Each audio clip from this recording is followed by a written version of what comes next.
Commodity type product segment वाला company में क्या आपको इन्वेस्ट करना चाहिए और कमोडिटी टाइप बिजनेस में इन्वेस्ट करना क्या सेफ ऑप्शन है? तो आज की वीडियो में एक एल्यूमिनियम फुएल बनाने वाली कंपनी को लेकर बात करने जा रहा हूँ। एल्यूमिनियम में आप सबको समझ में आ गया कि एक कमोडिटी है, बट कमोडिटी को कैसे वैल्यू एडेड प्रोडक्ट बना के उसको सेल किया जाता है, मैं उसको भी लेके थोड़ा बात करूँगा। बट प्रोडक्ट रेंज और कोई भी आके मतलब उतर जाने से वो प्रोडक्ट क्या होता है कि कमोडिटी बन जाता है कि कोई भी आके बना रहा है और उसमें कोई जो बना रहा है, जो मैन्युफैक्चर कर रहा है, उसको कोई प्राइसिंग पावर नहीं मिल रहा है। तो दैट्स मीन उसको भी हम कमोडिटी प्रोडक्ट बोल सकते हैं। तो आज मैं एक ऐसे commodity product aluminium fuel segment से आपके लिए लेके आ रहा हूँ, जो कंपनी बहुत तगड़ा ग्रोथ किया है इन Q1 FY27 में भी, एंड अगला साल FY26 में भी कंपनी बहुत तगड़ा ग्रोथ किया। एंड कंपनी का जो आउटलुक भी है, मतलब FY27 एंड बियॉन्ड मतलब FY28 का भी जो प्लान है, कंपनी ने जो मतलब अभी तक गाइडेंस वगैरह दिया है वो भी बहुत तगड़ा है। एंड कंपनी बहुत high pace of growth rate maintain भी कर रहा है। मतलब कंपनी का मैं नाम बोलूँ तो कंपनी है GSM फुएल।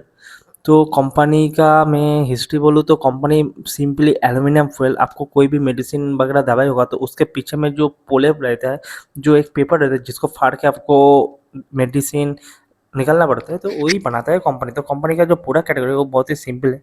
एल्यूमिनियम मतलब एक एल्यूमिनियम फॉयल बहुत ही आप देखना कि मेनली दवाई वगैरह में यूज़ होता है। एंड एक कॉमोडिटी टाइप का बिजनेस है, मतलब कोई उतना ज़्यादा वैल्यू एडेड प्रोडक्ट नहीं है। तो जीएसएम का जो एल्यूमिनियम फॉयल बिजनेस है, तो जीएसएम कहाँ से ग्रोथ कर रहा है और कैसे अपना ग्रोथ को सस्टेन कर रहा है, और मैनेजमेंट का कमेंट्री कैसे बुलिश हो गया इन Q1 FY27। तो आज मैं पूरा डिटेल से बात करने जा रहा हूँ। तो Q1 FY27 में GSM फ्यूल अप्रॉक्स 85-86% का रेवेन्यू ग्रोथ किया है। And margin, EBITDA margin, PAT margin दोनों अपवर्ड डायरेक्शन में गया है। तो आप सबको पता है कि एल्यूमिनियम वगैरह में मतलब प्राइस बहुत ज़्यादा बढ़ गया था, तो कंपनी बहुत मतलब पहले बहुत कम प्राइस में इन्वेंटरी था, इसीलिए कंपनी को थोड़ा उसमें बेनिफिट मिला। बट कंपनी आगे जाते हुए भी न्यू न्यू प्रोडक्ट सेगमेंट में एंटर कर रहा है, जो वैल्यू एडेड प्रोडक्ट हो और जिसका जो मार्जिन लेवल है, इबिटा मार्जिन का भी बात करो तो ज़्यादा है कंपनी लेवल के। मतलब मैं कंपनी का एक डिटेल्स गाइडेंस वाला सिनेरियो बोलूँ, FY26 का कॉन कॉल में कंपनी गाइडेंस दिया था कि FY27 में कंपनी 400 to 450 शेयर का रेवेन्यू टारगेट कर रहा है। एंड इबिटा मार्जिन टारगेट कर रहा है कि 11.5% लेवल सस्टेन होगा पूरे FY27 में। अभी Q1 का कॉन कॉल में कंपनी का मतलब गाइडेंस था कि हम FY27 में 450 CR से भी ज़्यादा का रेवेन्यू करेंगे। दैट्स मीन जो कंपेयर करके आ रहा है अप्रॉक्स 75% का रेवेन्यू ग्रोथ गाइडेंस कंपनी दे रहा है। और FY26 में कंपनी क्या था कि 90 और कुछ परसेंटेज का कंपनी ग्रोथ किया था। दैट्स मीन कंपनी एक high pace of growth rate maintain कर रहा है और सस्टेन कर रहा है। दैट इज बुलिश, मतलब बहुत ही अच्छा कंपनी तगड़ा परफॉर्मेंस कर रहा है, इसलिए कंपनी अपना pace of growth rate maintain कर पा रहा है। Second line of item, margin set, company अगला साल जैसे मैं बोल रहा हूँ कि 11.5% प्रीवियस जो गाइडेंस था, इबिट मार्जिन गाइडेंस दिया था। बट Q1 FY27 में कंपनी का कहना था कि हम 12% और लेवल का इबिटा मार्जिन मेंटेन करेंगे Q2 एंड Q3 FY27 में। दैट्स मीन कंपनी का जो मार्जिन गाइडेंस भी है, कंपनी मार्जिन गाइडेंस भी अपवर्ड डायरेक्शन में लेके जा रहा है। एंड कंपनी पैट गाइडेंस दिया है, बट एक्सपेक्टेशन मोड की पैट उससे ज़्यादा ही होगा, क्योंकि कंपनी का कहना था कि 30 करोड़ का पैट इन FY27। बट जो एक Q1 FY27 में कंपनी का जो पैट है अप्रॉक्स 8%, तो उसमें से आता है कि 35-36% अप्रॉक्स। दैट मीन कंपनी जितना गाइडेंस दिया FY27 का पैट उससे भी ज़्यादा मतलब एग्जीक्यूशन होने का चांस है। दैट मीन कंपनी का जो मैनेजमेंट आके गाइडेंस वगैरह अपग्रेड करे, बहुत ही ज़्यादा बुलिश सेगमेंट होता है और बहुत ही मार्केट में मतलब बहुत ही पॉजिटिव से लिया जाता है। कोई भी मैनेजमेंट आके अपना पुराना गाइडेंस को फिर से अपग्रेड करे, ये पॉइंट आप लेना। तो सेकेंड पॉइंट में मैं बात करूँ तो कंपनी ने FY28 में भी अपना रेवेन्यू ग्रोथ का गाइडेंस दिया, उसमें भी 750 to 800 CR का बात कर रहा है। दैट्स मीन कंपनी को आप आगे मतलब 1.5 साल 2 साल के लिए भी आप देखोगे FY27 पूरे एंड FY28, तब भी आप पैसा बहुत अच्छा तरीके से बना सकते हो ऐसे कंपनी को होल्ड करके। आपको सिर्फ कंपनी अच्छा कंपनी लेना है, आपको पेशेंट के साथ होल्ड करना भी आना चाहिए, और कंपनी का परफॉर्मेंस के साथ आपको सिर्फ होल्ड मतलब पीरियड सस्टेन करना है बस।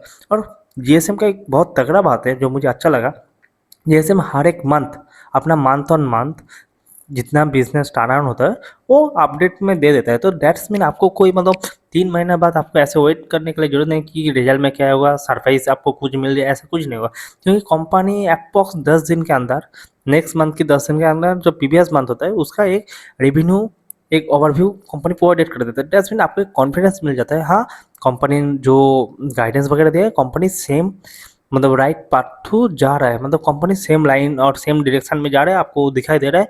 तो आपको होल्डिंग करने में भी बहुत ही आसानी होती है एंड आप कंफर्टेबल होल्ड कर सकते हो उस कंपनी को।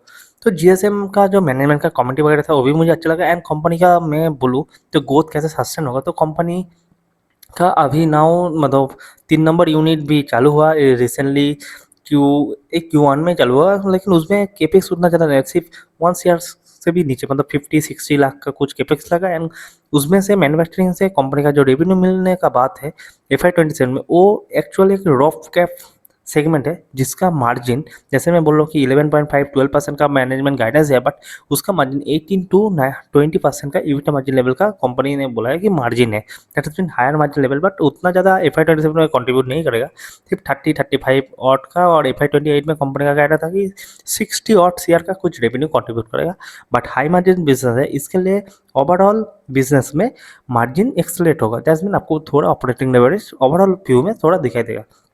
That is also good. And company का यूनिट 4 भी आ रहा है जिसमें कंपनी एक्सपोर्ट साइड में मतलब पूरा एक्सपेंशन करने के लिए सोच रहा है, और एक्सपोर्ट साइड में भी जैसे डोमेस्टिक में जो मार्जिन लेवल है एक्सपोर्ट साइड में भी और भी ज़्यादा मार्जिन है।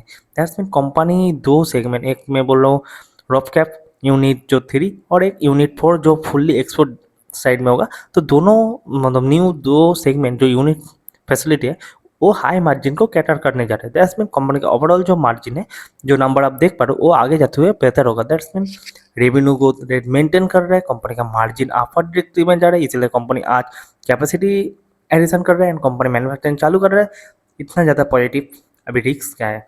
रिस्क है कंपनी बहुत छोटा है, यस SME है, बट उसको मैं रिस्क नहीं मान रहा हूँ। हाँ बहुत सारा कंपनी मतलब कंपटीशन लेवल में एक चीज़ बोल रहा हूँ, इस सेगमेंट में जो मार्जिन आपको दिखाई दे रहा है, जो 11-12% जो मार्जिन आपको दिखाई दे रहा है, एक्चुअली इस सेल में मार्जिन इसीलिए बन रहा है क्योंकि मतलब जो भी बायर्स होता है वो क्रेडिट में खरीदता है, तो क्रेडिट का आपको एक इंटरेस्ट पोर्शन आ जाता है। जैसे मैं सिंपल कंपनी का कहना था, मेरा नहीं, कंपनी का मैनेजमेंट कह रहा था कि वो डायरेक्ट फार्मा बायर को सेल करता है, तो उसमें क्रेडिट पीरियड मतलब मैं आपको सेल किया बट आप पैसा दोगे मुझे 122 डे बाद, मतलब 3 महीना बाद 4 महीना बाद आप मुझे पैसा दोगे।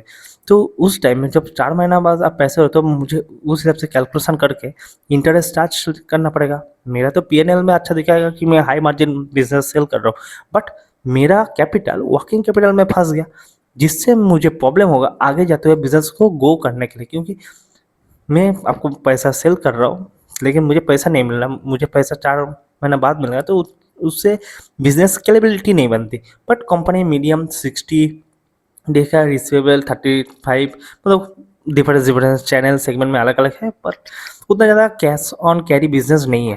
तो इसमें क्रेडिट रिसीवेबल वाला पार्ट, रिसीवेबल थोड़ा आप रिस्क पे मान सकते हो, बट उतना ज़्यादा नहीं है। जब बिजनेस ग्रोथ करेगा 80% से कंपनी ग्रोथ कर रहा है, तो उस टाइम में 75-80 का गाइडेंस दे रहा है, तो उस टाइम में आपको रिसीवेबल थोड़ा नंबर खराब होगा। कॉस्ट मतलब ऑपरेटिंग कैश फ्लो में भी आपको उतना ज़्यादा मतलब पॉजिटिव नहीं दिखाएगा। जब कंपनी ग्रोथ कर रहा है, क्रेडिट में काम करना पड़ रहा है, उस टाइम में मतलब प्रॉफिटेबिलिटी, मतलब मैं पैट की बात नहीं कर रहा हूँ, मैं ऑपरेटिंग कैश फ्लो की बात कर रहा हूँ कि उसमें प्रॉफिटेबिलिटी नहीं। तो ये 2 रिस्क मैं देख पा रहा हूँ। एंड कंपनी एक्सपोर्ट में एंटर कर रहे है, सही है। अभी एक्सपोर्ट का जो रिस्क है वो रिस्क होता है, बट अभी कंपनी चालू ही नहीं किया तो रिस्क कहाँ से होगा। तो बहुत बढ़िया कंपनी है, ओवरऑल मुझे अच्छा लगा। कंपनी का कैपेसिटी यूटिलाइजेशन FY 28 में जितना प्लान है 750, पूरा फुल 4 यूनिट में फुल कैपेसिटी 100% का कैपेसिटी यूटिलाइजेशन होने से कंपनी का 750 to 800 का जो रेवेन्यू टारगेट है वो इजीली अचीवेबल है।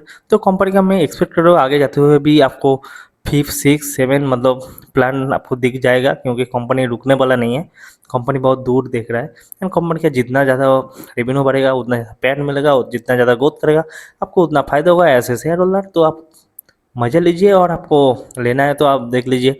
मैं डायरेक्ट रिकमेंड नहीं करता हूँ, मेरा चैनल का एक ही मेन पर्सपेक्टिव है, मैं अच्छा कंपनी आपको देते रहूँगा। हाँ, इसमें से मैं 2-4 खराब कंपनी भी एनालिसिस कर सकता हूँ। आपको पूरा वीडियो देख के आपको समझना है कि बिज़नेस का डायरेक्शन कैसे एनालिसिस किया जाता है, और कैसे एक कंपनी को पिकअप किया जाता है अपना वॉच लिस्ट, अपना पोर्टफोलियो में ऐड ऑन करने के लिए। तो आज की वीडियो में इतना तक रखते हैं, नेक्स्ट वीडियो में कोई दूसरा कोई कंपनी लेकर बात करेंगे। जय हिंद।